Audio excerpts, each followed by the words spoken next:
Well, we're on to one of the final pieces of this series of 15 of secrets, and this is a very complicated piece. So I think this time I'm going to actually show you the colours as I go along. I'll discuss mixing with them. Normally I just run through it quickly, but this time I want to actually do it in slightly longer sections and explain the colours as I go along doing them. Because I've got a whole series of facets of colour here. Very complicated piece. We're going to treat it in that jigsaw method of mine, where I just simply put the right colours in the right places, relevant one to another, comparing them relevant one to another. And if you put those right colours in the right places and the right shapes compared one to another, the whole painting will just appear like a jigsaw being put together. So when we've got it on the roller or on the brush, if it's here and it's here and it's here, we do that. We don't just do one and then mix it again. We do all the colours all the way through it and then gradually compare them as we go up and change them. And then we'll finish with the brush at the end, having done all the roller work. So fairly loosely at first, then gradually tightening up just enough to give a quite contemporary feeling to it. So all I'm going to need here is my cobalt blue, my cerulean blue, my ultramarine blue, my Prussian blue, and I've got some black for this. I don't normally work with black, but I am with these paintings. Some turquoise, some emerald green, some viridian green, a light magenta and a dark magenta, some deep cadmium red, some cadmium light red, some deep orange, cadmium orange, some cadmium yellow, some chrome yellow, some lemon yellow, yellow ochre, deep purple, violet's good, titanium white or white, burnt umber, burnt sienna. Those colours are plenty for this painting, and I shall be using a lot of colour in it as well. As you know, I like to get this nice and vibrant and bright. Now for applying the paint, I've got my mixing palette here, and then I've got another palette or tray here with the small roller. It's only about a 1.5 inch roller, just nice for the work I'm doing. I do have larger ones, but I don't need larger ones. I should need just probably about 3 of the filbert brushes, mainly for mixing and some painting, and I've got a couple of small rounds as well later.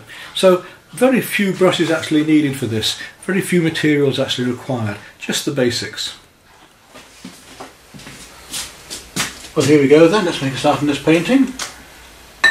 Take one of my filberts first of all, and we'll look at the colours here and work towards, from the lighter colours towards the medium and then into the darkest towards the end, and then come back with the highlights at the very end as well.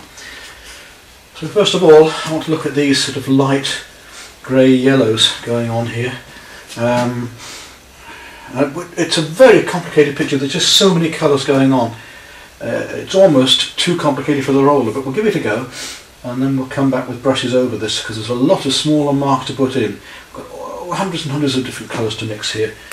It's actually quite tempting to do it just with the brush rather than the roller this time, but I do like the effects of the roller.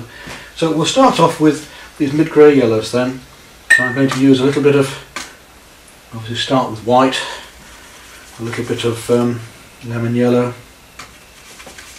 fairly light colours first of all, and then I can add this to this colour as I go along, which means that I can add other colours to this to gradually darken it. And start with a sort of like greeny colour there first of all, just like a little touch of green to that lemon yellow and white. And now we'll just get the roller going by rolling it over the brush to get some of the paint out of the brush and into the mixing tray. And let's start to look at, straight away look at these colours up in here. Beautiful colours going on in this. And we'll leave bits of white canvas at the moment showing through. But when it becomes slightly over things, it's quite nice to have a slight overlap of these colours, because all I'm doing really at the moment is underpainting. That comes just around there, down there. So I'm just really doing my underpainting here. I've got this green colour coming right up and through. At the moment it's fairly transparent because I'm using the paint quite thinly, and I want to just get this feeling of this colour glowing through here. Got to reach right across there. Not easy with the arthritis.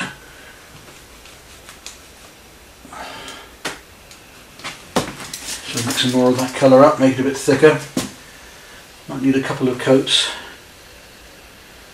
So lemon yellow and white, and a little touch of emerald green.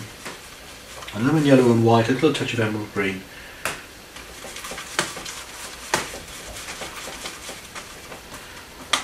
There we go. Get our first coat going.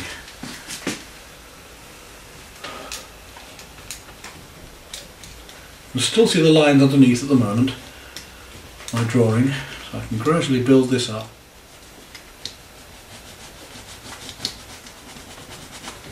So this method, the jigsaw method of mine, which you can use with a brush, with a roller, any way you like, of putting the right colours in the right shapes, in the right places, relevant one to another, and our picture just will gradually appear like a jigsaw being made. A bit of warmth into it this time, a bit of yellow ochre, a bit of the green, mixing it up, making it slightly darker this time, so a bit of yellow ochre under the green, bringing it down to be a warmer, slightly more mustardy green, a bit more yellow ochre again into that. Even a little touch of burnt umber. More green. This time a little touch of viridian. Don't want too much viridian, it's a very strong colour. Yellow ochre, a little touch of burnt sienna. Want it warmer. Now we're getting there. Now the same roller, I haven't washed it off. You can just, as we're going gradually darker with the colours, just keep using the colour, because otherwise the rollers tend to soak up so much colour. When you wash them, they're a bit wet at the end, it's hard to get them going again. So let's just test this colour out now. Got a slightly deeper green. It's dark enough yet, we'll see. Use the edge of the roller a bit more down there, just so I leave some of my texturing. Colours are constant, we've got colours running through everything. This green actually runs through everything here. Comes into all sorts of different places and colours. I'm quite a bit darker now. Even going to put a little bit of Prussian blue in just to really take it down now. Right, yes, that's a nice colour. There we go then, we'll get that onto him. Right up through the back of his head. Some of these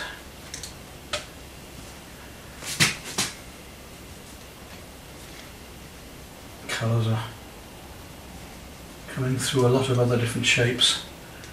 They tend to overlap.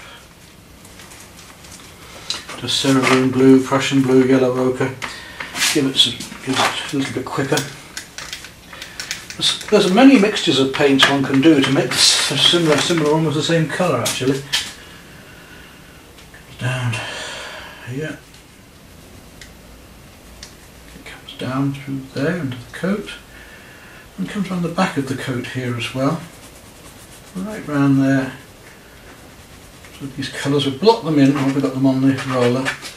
And we go back in with other colours on top to cut them back again. To bring them back.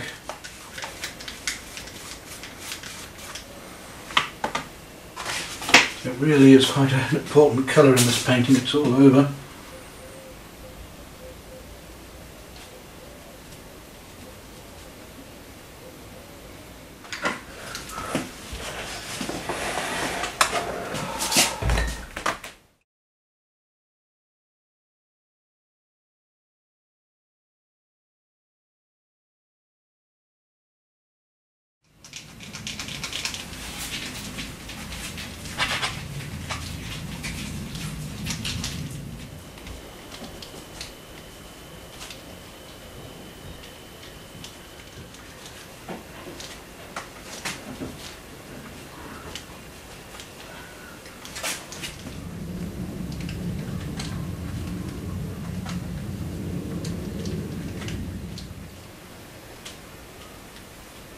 And the whole thing will just gradually come together as abstract shapes at first, which is what I'm trying to point out with this painting.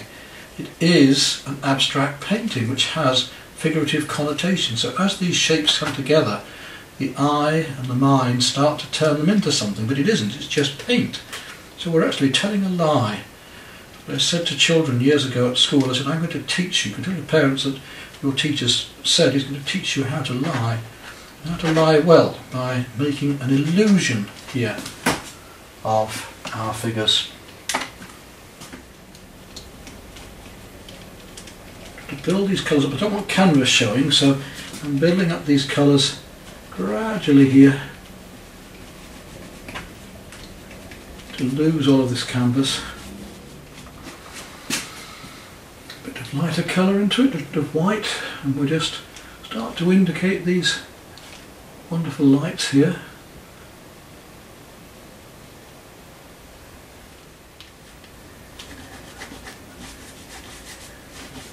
Use this to build up background colours as well.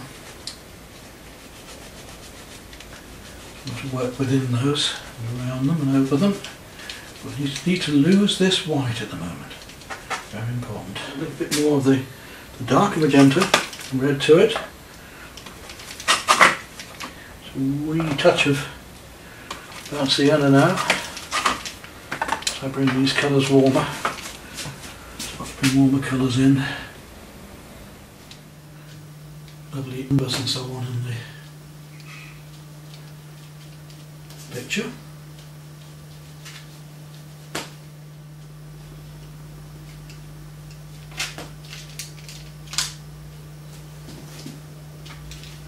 Surprising how much green there is in things. How one colour comes into another. Viridian going on down here. Let's get that really strong viridian green going on now. Really do need to lose this white behind, so I'm having to build up with these greens a bit to do that. So the underpainting gradually coming forward now, losing all of this. And I can gradually see what I'm doing as well, which is useful. I think I'd like to bring some black into this fairly soon actually, but before I do that I'm going to use the Prussian blue and black, make it just a medium tone. It's a lovely way to work.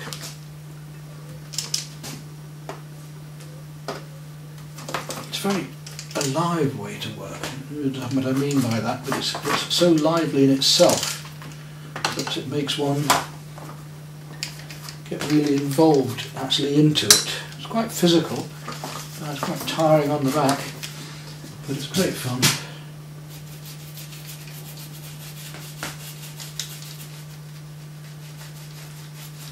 Now let's start to just see what's happening where here.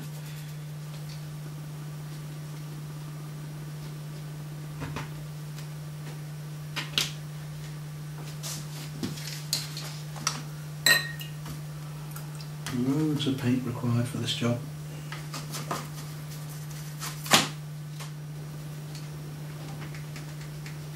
Get these darks in and I can come back in with lights over the top, which is the beauty of the opaque paints.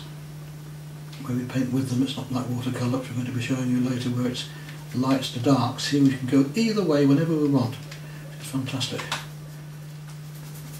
I'm painting in negative shapes here at the moment, positive and negative. We've got the back of the chair, which is dark, and we've also got the back of the space in between the chair, which is dark. We're painting both in at the same time because they're so complicated that I really do need to gradually work this one up. Right, now we can see where we're going a little bit more. Good.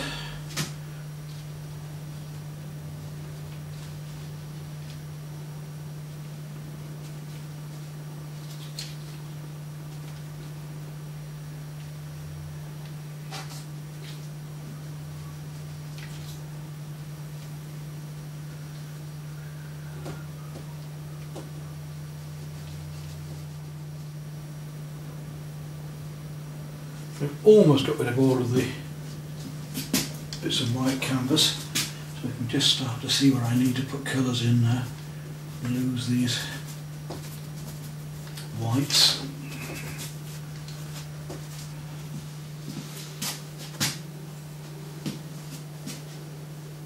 Right, I'm going to start building up some of the lighter colours now again. So I'm going to take some white.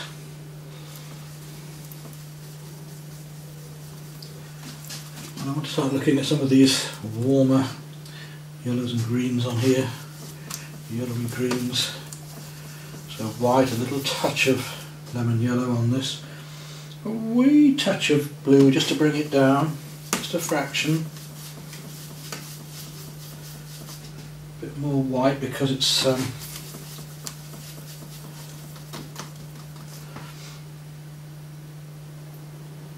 bit thin, and a little touch of pink. Now let's see what we get with that. It's a bit thin at first because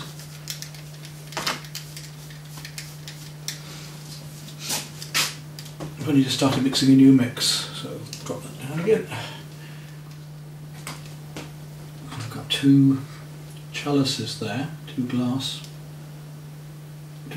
reflection of glass in the glass itself. I'll just indicate those for the moment, put them in properly later. Where these lights are, now we can put this colour in, put the lights over the top later, because they're going to really shine across that. I'm going to do the same here with these lights, to cover this area where the lights are with this light green, so that when I put the whites in of the lights, this colour is going to glow underneath and around it. The shininess of the edge of these lights and everything. What I'm going to actually do is go across this whole figure here as well. I want him to have that colour in just at the moment, just to... And these people are starting to appear, aren't they now? Even though we haven't actually drawn them in.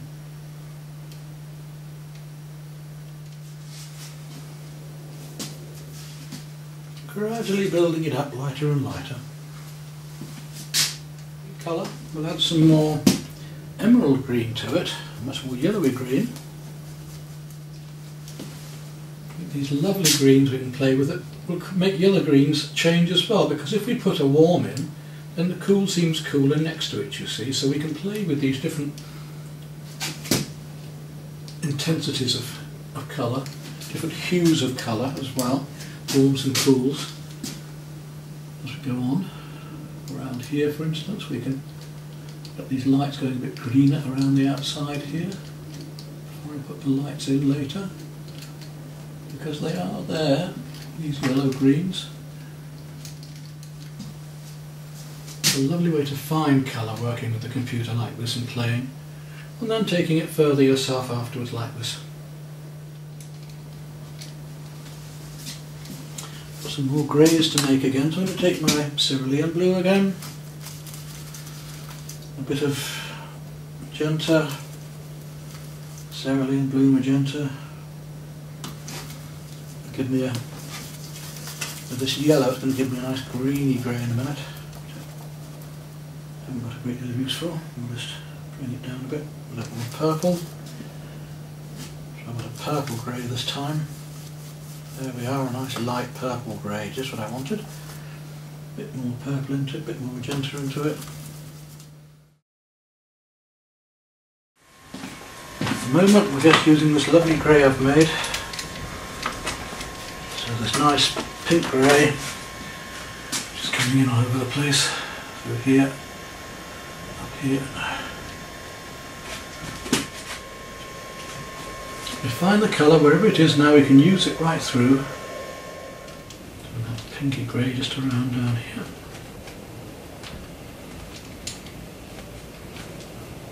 I do need to come in there with a brush probably. These more pink colours in, there they are. Down her back for instance, down here. It's very light actually there, so I won't put quite as dark as that. Just surprising what a difference just one bit of colour can make. You can put it in the right place and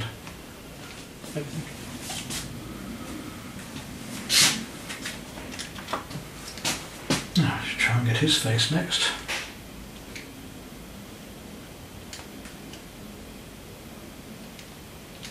And again I'm going to have to tidy it up with the brush, but not to worry. Just get the basic impression at the moment.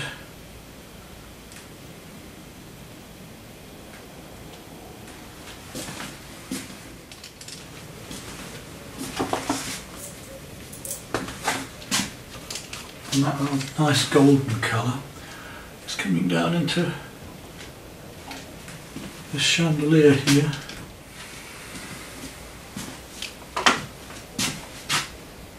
Isn't it just delightful how we can make something so complicated, just simplify it down to these few shapes.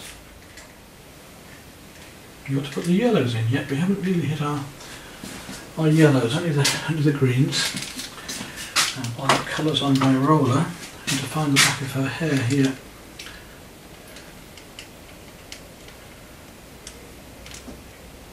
The way it just comes down, that ponytail there.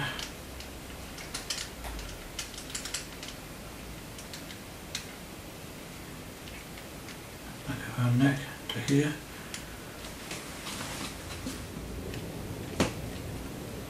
We can indicate just a couple of coffee cups here in a moment.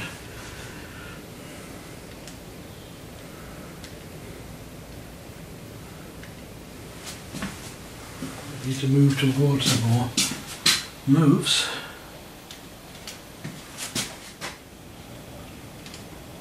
Even some of the purples down through here now. Start to find them a bit.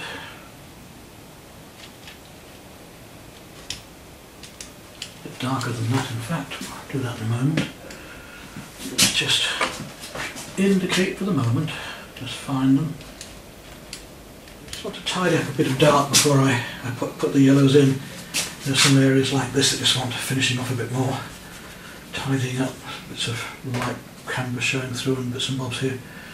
So I just want to bring these up before I continue putting any of the lighter colours in. So I know where certain things have got to go again.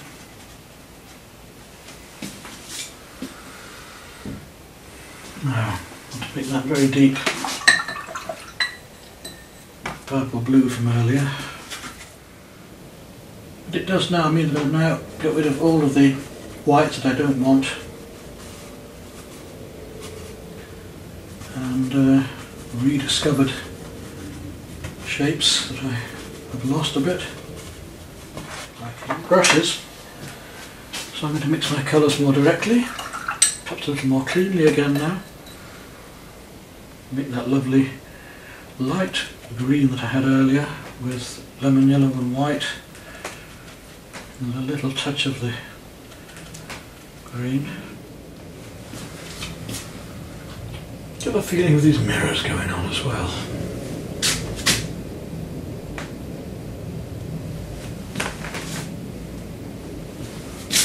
And we're painting sharper edge objects now too.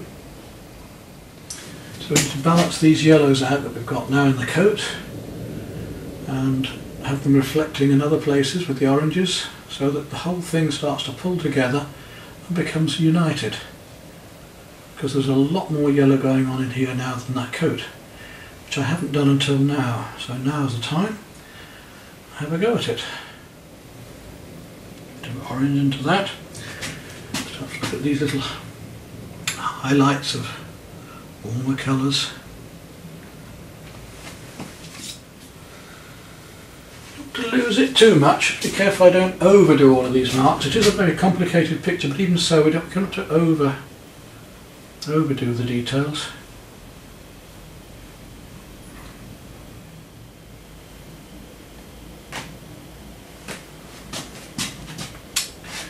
I need some more burnt sienna in and around the place. I think we need to get some of the browns going a bit more, which we haven't really hit yet. Only just touched on it. So let's take a bit of burnt sienna and a little bit of white into that, and just touch some of these slightly browner colours in places. Now then, it's just a matter of gradually picking things out, and as I said earlier, we can work into things as much as bring them out. So if I want to make sure I get the right colours, because it's very tempting sometimes to go rushing on in and start using colours just to get work done before really checking that they're the correct ones. Now, as I was saying about working in with the darks, I take a smaller brush now, just take some of my lovely deep colour we made earlier with the Prussian blue and a little bit of cerulean, we can just work back into this shoulder and her face.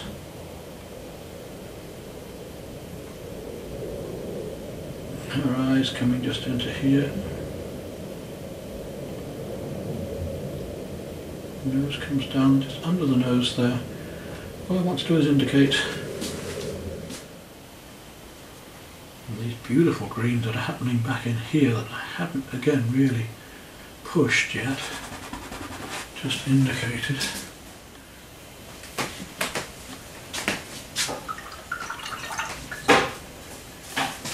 And let's just see what happens when I do take a bit of white.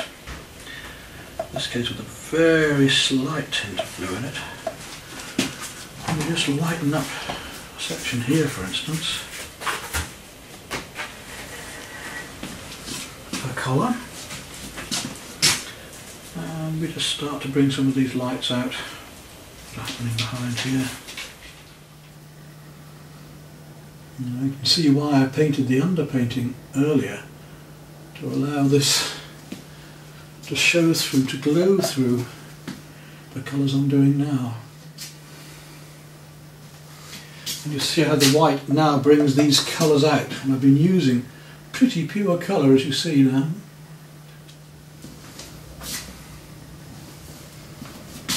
And the darker we make things around these lights, the lighter the lights will seem. So we put a few little bits of this dark in here and there to really bring out these bulbs. Now I don't want to overdo anything in this, especially now it's at this stage. But this is the time when I can start to just pick out some of these darks, showing a bit more translucency to it. You can do just so much impressionist, but other times you've just got to get in there and be a little bit more detailed, I'm afraid. Like I have here now, I feel I just need to get in here a bit more with these shapes and reflections that are happening behind her here. Don't always paint along things, as you can see just by painting across them, same with reflections especially, you get quite nice effects of light. It makes a nicer mark.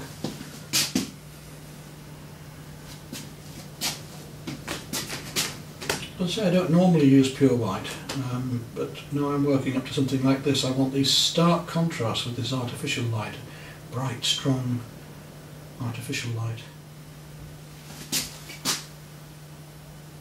I'm not being very representational. I'm not painting every light bulb or anything else here. I'm just just an impression of it.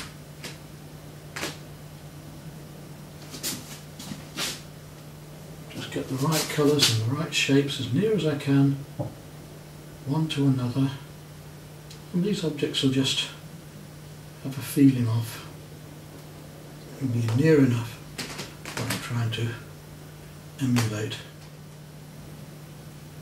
So I'm using lemon yellow now and a little touch of chrome just to bring it back a bit. And make it look as if it's very complicated, where in fact it's been reasonably simple, just painting bit by bit, look.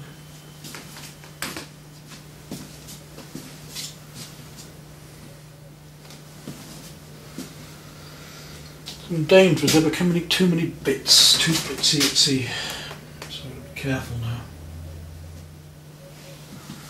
And keep to pure colours. I've been losing my ultramarines here a bit, let's bring those back. Beautiful ultramarines are happening amongst the blues, which will help to make things sing a bit more again, because we're losing colour here rapidly. Alright, now coming down to the final hurdles on this.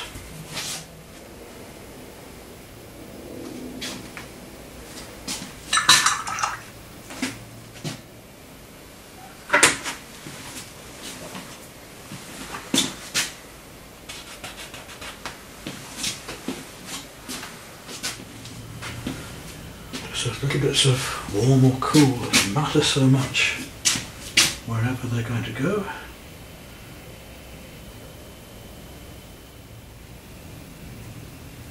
There's something isn't quite working still, but I can't quite see what it is. It could just be an angle somewhere.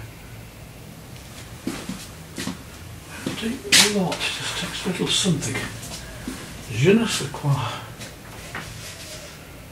C'est le problème.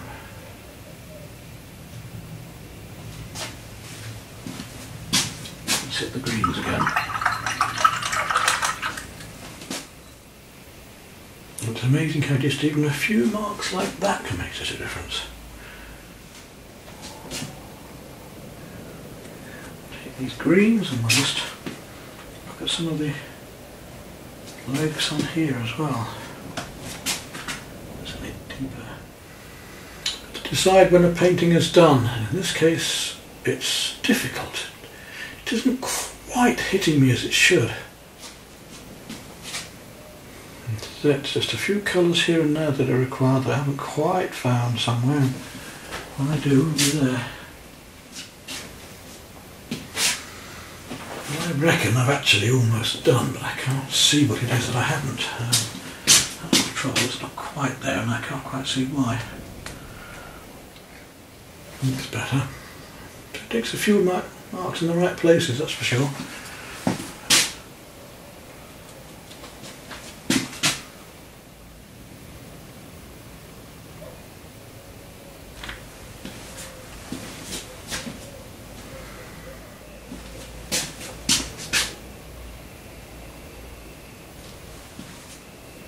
And there we go, I think. Call that one done. Another one bites the dust.